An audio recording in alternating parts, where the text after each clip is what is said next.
ভেবে দেখ একবার, সেই ছোটবেলা থেকে গদাইয়ের ছোটবেলাকার কথা। তো জ্যাঠা ঠাকুর আমার কোলে দিয়ে বললেন, ভগবান কোলে নাও। ভাব একবার, পেটের ছেলে সে নাকি ভগবান। তার কত লীলা, কত রঙ্গ, সব মিটতে বড় খোকার সঙ্গে কলকাতা গেল। সেখানে ওই এক হাল। সারা শহরে এত জায়গা থাকতে শেষে আশ্রয় জুটল কিনা মন্দিরে। টেনে হিচড়ে যতই বার করার চেষ্টা করি না কেন, রঘুবীরের ইচ্ছে তা নয়। বারবার জুতে দেয় ওই ভাবের ঘরে। এসব কথা তোদের তো কিছু অজানা নয় রে মা। শুনেছিস তো, রানীর মন্দিরে মা জগৎজননী নাকি তার সঙ্গে সঙ্গে ঘুরে ফেরে। এখানে টেনে আনলুম, এখানেও তাই। দেখে বোধ হয় যেন মার কোলেই রয়েছে। এখনো জ্যাঠাইমা? এখনো। সে যেন এক কেমনতর ভাব। তোমার যত সব মন গড়া কথাবার্তা। তা কেন হবে? আমার তো বাবু ওকে দেখে আর 5টা ছেলের মতোই মনে হয়। এই তো গয়া বিষ্ণু বলল আজ সারা দিন ওরা নাকি সারাটা গ্রাম ঘুরে বেরিয়েছে। না রে মা, তুই আর আমাকে মিছে সান্ত্বনা দিয়ে কি করবি? এই দেখো, রাগ করিস নি মা। তোরা ওকে ভারী ভালোবাসিস, তাই ওর অসুখ, ওর রোগ কিচ্ছু তোরা ধরিস নে। কি দোষ, কি অসুখ? যত সব অলক্ষণে কথাবার্তা। সবে ছেলেটা গ্রামে ফিরল, যেতে দাও না 2 দিন। জায়গা পাল্টেছে, পুরনো গ্রাম, পুরনো মানুষজনকে ফিরে পেয়েছে। দেখো, ও ঠিক হয়ে যাবে, কিচ্ছু ভেবো না। তোর কথাই যেন ঠিক হয় প্রসন্ন। আমার দশা তো দেখছিস মা। আমার তো আর হাত পা দিয়ে কিছু করার নেই। ওই পুজো, মানত, মন্দির, কবরেজ ভর্তি সব তো হার মানল। কিছুতেই নাগাল পেলুম না।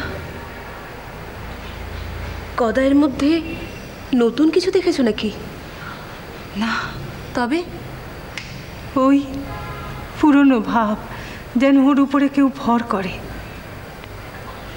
ওকে একা ঘরে রেখে গেলেই ওর অন্য ভাব। আজকাল বেশ নিজের মনে মনে মজা পেয়েছে জানিস। মনে করে ও আলাদা কেউ, আর 5 জনের মতো নয়। বলে বুঝি? সব কথা কি আর বুঝিয়ে বলতে হয় রে মা? এই যে দেখ না, তুই, গয়া বিষ্ণু, তা তোদের শ্বাস প্রশ্বাসের খবর কি তোর মা রাখেন না? না তোদের চোখের চাউনির অর্থ তিনি বোঝেন না? এই যে দেখ, এই বাড়ি এসেছে এতদিন, সংসারের ছিঁড়িটা একবার তাকিয়ে দেখে। সে তো এখন আর কোলের ছেলেটি নয়। কেন তার বড়দাদার সঙ্গে সে কলকাতা গেছিল, সেই কথা তো তার ভুলে যাবার কথা নয় প্রসন্ন। বাড়িতে ছোট ভাইফোঁটা রয়েছে। কপালের দোষে বাবা মা দুজনকেই হারিয়েছে। ওদিকে রামেশ্বর, কাজকর্মের ক্ষেত্রে সে যে খুব একটা দড়ো তাও তো নয়। এসব কি গদাই জানে না প্রসন্ন? তাতে কি? একটি বারের জন্য জানতে চায় সংসার কিভাবে চলে, কি উপার্জন, কি করলে অভাব মোচন হবে। শুধু মন্দির থেকে আসার সময় সঙ্গে সঙ্গে এক চলনদার এসেছিল। সে এসে বলে গেছে, রানীমা এবং সেজবাবু খবর পাঠিয়েছেন, যদি ছোট ভট্টাচার্যের কোনো টাকা পয়সার দরকার হয় কিংবা অসুখ বিসুখ করে, তাহলে যেন কলকাতায় খবর দেওয়া হয়। এমন কথা শুনলে গা জ্বালা করে না বল মা? হ্যাঁ, এ যেন বড়লোক শ্বশুর বাড়ি ছেড়ে মেয়ে এসেছে গরিব বাপের বাড়িতে। কি যে বলো জ্যাঠাইমা। ও যেন এই সংসারের কেউ নয় প্রসন্ন। ওর আসল সংসার পড়ে আছে ওই রানীর মন্দিরে। সেখানে দেবতার ভোগ হলো কি হলো না, মায়ের বলি দেবার সময় মায়ের চোখ মুখের ভাব কেমন হলো, হৃদে হলধারী এরা সবকিছু ঠিক মতো সামলাতে পারছে কি না, এই নিয়ে তার চৌপট দিনের চিন্তা। আর তারই মাঝে মাঝে চোখ বন্ধ করে কি সব বিড়বিড় করে, একা একাই হাসে।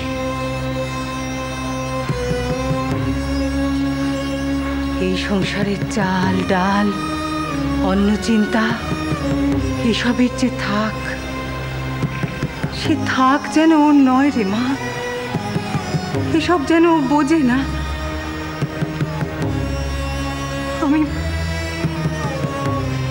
আমি ভালো বুঝি না প্রসন্ন, আমার ভালো লাগে না রে মা। আমি জানি না কি হবে, আমি জানি না।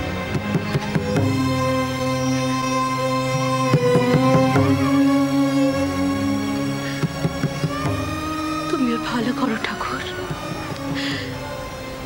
তুমি ওর ভালো করো। কখনো মিছে কথা কইও না, কখনো মিছে কথা কইও না, কাহারও সহিত ঝগড়া করিও না, কাহারও সহিত ঝগড়া করিও না, কাহাকেও গালি দিও না, কাহাকেও গালি দিও না, ঘরে গিয়া উৎপাত করিও না, ঘরে গিয়া উৎপাত করিও না, রৌদ্রের সময় দৌড়াদৌড়ি করিও না, রৌদ্রের সময় দৌড়াদৌড়ি করিও না, পরিবার সময় গোল করিও না, পরিবার সময় গোল করিও না, সারাদিন খেলা করিও না, সারাদিন খেলা করিও না, কখনো মিছে কথা করিও না, কখনো মিছে কথা করিও না, কাহারও সহিত ঝগড়া করিও না, কাহারও সহিত ঝগড়া করিও না। কি হয়েছে ঠাকুরপো? চলে যাচ্ছে গো বউঠান, পুড়ে যাচ্ছে। শরীরের ভেতর এক মোটা আগুন কি যেন ঢুকিয়ে দিয়েছে। ওরে বাবারে, পুড়ে যাচ্ছে গো। ও অক্ষয়, তোর খুড়োকে একবার ডাক না বাছা। দেখ না, বোধহয় নতুনের বাড়িতে গেছে। চলে যাচ্ছে গো। মা গো, কি হয়েছে তোর?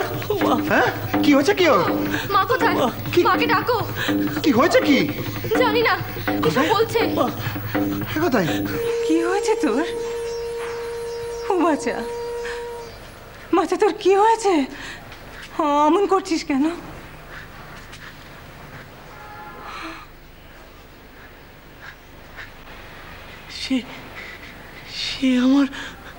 সে আমার মা জানে। শ্রীরাম